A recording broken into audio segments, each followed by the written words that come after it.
Television, this is Omaha's news leader, KETV Newswatch 7 at 5:30.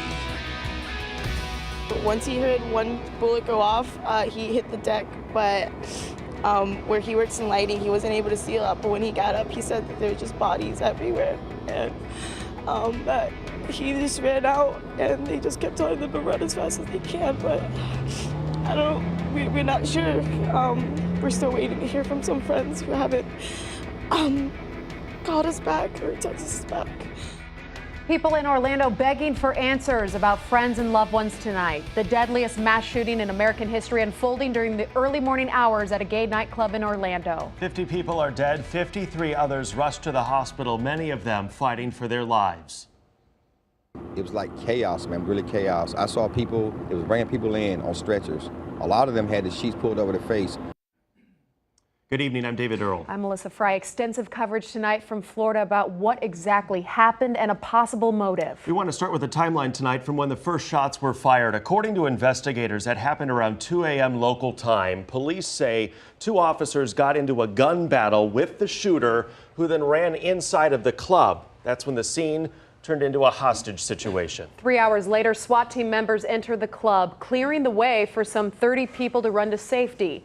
At 5:53, Orlando police tweet that the shooter is dead. Lead investigators on the case now identify that nightclub shooter as Omar Mateen, a man who was on the FBI's radar for several years. Mateen's father told reporters this afternoon that his son had anti-gay sentiments and believes the shooting may have been a result of that. The scene, a chaotic one for people inside of that nightclub as the gunfire erupted. And tonight, President Obama says the shooting was an act of terror and an act of hate. ABC's Marcy Gonzalez continues our coverage from Orlando. Look at that, just shooting back and forth. Horrifying moments from the worst mass shooting in American history captured on camera. Oh my God. A gunman opening fire early this morning at a gay nightclub in Orlando, Florida. Bam, bam, bam, bam. There was bodies everywhere, and I was crawling. I just kept crawling. At least 50 people killed, more than 50 others injured. This was an act of terror and an act of hate. Attacks on any American, regardless of race, ethnicity, religion, or sexual orientation, is an attack on all of us. It's sickening. Should make every American angry. People rushing to the scene after getting heart-wrenching calls and text messages from loved ones inside the club. My son, he got shot 3 times. He said he was going to die and he loved me. That's the last thing I heard. Hours later, many of them still waiting for news. They can't identify anybody, so it could be hours and hours. The gunman killed at the scene, identified by investigators as 29-year-old Omar Mateen. Law enforcement officials say after the shooting began, he called 911 to pledge his allegiance to ISIS. There were 911 calls in which there was conversation between the subject and law enforcement representatives of 911 dispatchers. Mateen was known to law enforcement. The FBI interviewed him 3 times back in 2013 and 2014, but he was not deemed a threat. Authorities say he drove to Orlando from his home in Fort Pierce, Florida, armed with an assault weapon and a handgun. He drove 2 hours in order to go to a gay nightclub and to kill people. I think that speaks for itself. Orlando officials are voicing their support for their community tonight. One of the city's commissioners spoke to reporters this afternoon, emotional and encouraging unity among members of the LGBT community. I just want to say that we, as a gay community, gay, lesbian, bisexual, transgender community, are people who love. And if you think that you're going to stab at the heart of us by doing this horrible, violent act, you're not. Because we love, we are a resilient people, and we're going to show you in the face of this that we're going to have people lined out behind those blood banks. We're going to show what the good heart of humanity is, not the bad, horrible part of it is. And you cannot get your message across by killing people. You're nothing but thugs and murderers. And we will show you that we are a better community and a better America than this. Local lawmakers also expressing their thoughts on the carnage in Orlando. Senator Ben Sasse, who's also a member of the Senate Homeland Security Committee, had this to say. We know that violent Islam is bent on turning American cities into war zones. And given comments from the FBI, it appears that Orlando could be the latest front. We mourn the deaths of innocent victims, all made in the image of God. Violent Islam, whether it's card-carrying members of ISIS or Al-Qaeda or its crowdsourced attackers, must be defeated. In the wake of the attack, President Obama ordered American flags to fly at half-staff, honoring the 50 victims who died. And tonight, communities across the country are mourning those victims, including right here at home. KETV News Watch 7's Christina Engdahl is live at Memorial Park. And Melissa, there will be a vigil here tonight at Memorial Park from 9 until 11 p.m. People are invited to start gathering here at about 8 o'clock. And at last check on Facebook, over almost 300 local people said they'd be here. Now, authorities say they are investigating what happened in Orlando as a hate crime. That, along with the alleged shooters linked to ISIS, has some worried that this could happen anywhere, even here at home. That's why Reverend Royal Carlton from the Inclusive Life Center says right now a sign of solidarity is important. And we need to come together as a community to make the stance that violence against anyone in any part of the community is not acceptable and won't be tolerated. And so as we come together, we will make sure that everyone understands that everyone will grieve differently, and that's okay. And no one's grief is more important or less important than anyone else's. And organizers say this vigil is for everyone from all walks of life, people who want to either stand up against hate crimes or want to stand up against ISIS. Again, tonight's vigil will start at 9 o'clock here at Memorial Park. People are just asked to bring their own candles. Reporting live at Memorial Park, Christina Engdahl, KETV News Watch 7. ABC News will have the latest developments from Orlando in a special hour-long edition of 2020. It starts at 9 o'clock. In the meantime, you can track updates as they come in on our website, KETV.com, and the KETV mobile app. Now, the other big story that we're following here in the Metro, the intense manhunt that continues for one of two escaped inmates. He's still on the run tonight. KETV News Watch 7's Dave Roberts is live. Everyone in Omaha and the surrounding suburbs need to be on the lookout for Timothy Clausen. Investigators told us today he's likely hiding out somewhere right here in the Metro. Clausen and Armand Dixon escaped the Lincoln Correctional Center around 9:15 Friday morning. Corrections Director Scott Frakes says they hid out in a laundry truck.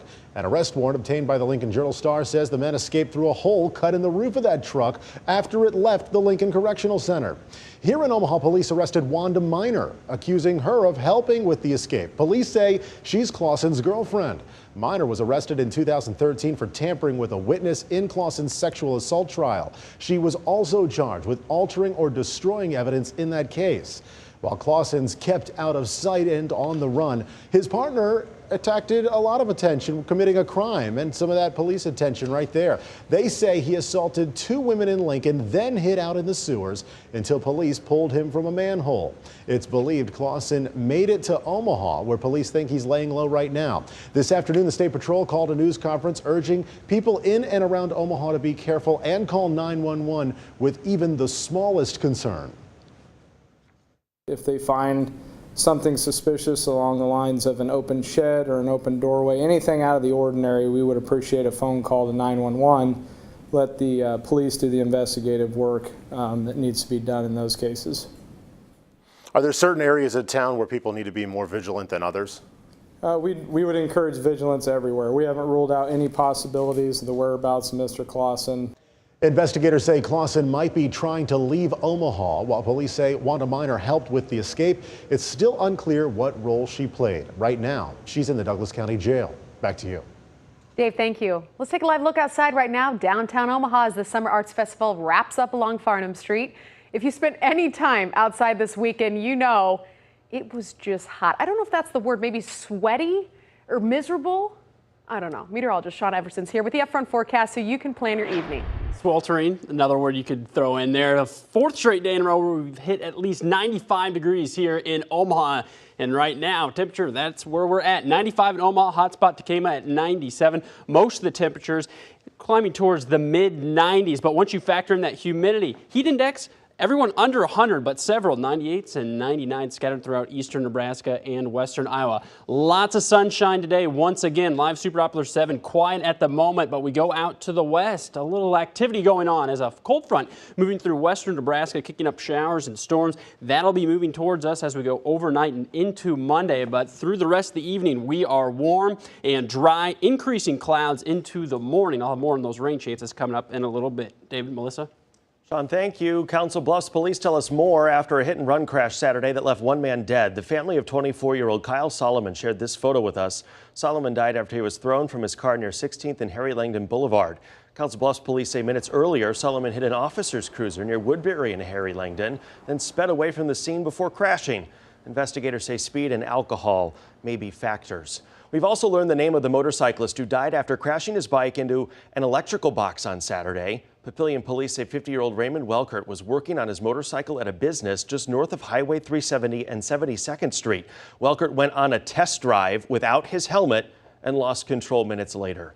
Another motorcycle crash this afternoon near 156th and Butler. Douglas County deputies say the motorcyclist was thrown over this car after crashing into the driver's side door. Paramedics took that person to the hospital with minor injuries. The driver of that car is okay. We go to the Crime Watch. A Family Dollar employee gets punched in the face during a robbery this afternoon. Police say it happened around 12:15 at the 44th and Dodge location.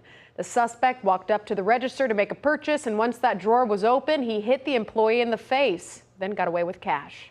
Still ahead tonight at 5:30, the latest from Orlando and the support coming to victims from people within their own community.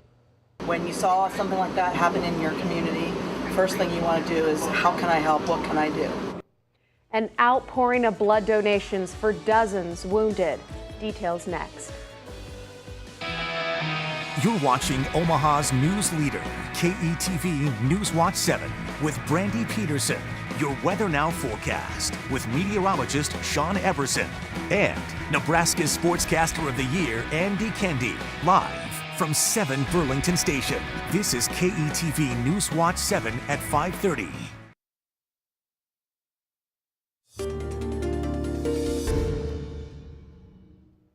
It's heartbreaking, and this is something the community is going to deal with for a very, very long time, unfortunately. We continue to follow the latest developments from Orlando, where the worst mass shooting in U.S. history took place early this morning. As people try to cope with the death toll, 50 lives lost. Doctors continue working to save 53 others hospitalized after the shooting. Tonight, there's an urgent need for blood donations. Take a look. Hundreds are responding to the call, forming long lines like this one at donation clinics all around Orlando. When they said, "Oh, blood," I was like, okay, let's get in the car and let's go, because, you know, they need us, so we'll be here all day if they need it. Staff at one blood clinic say they've had such a large response that they're asking people to come back over the next several days. Accurate, trusted. Meteorologist Sean Everson with your Weather Now forecast. Another scorcher here in Omaha.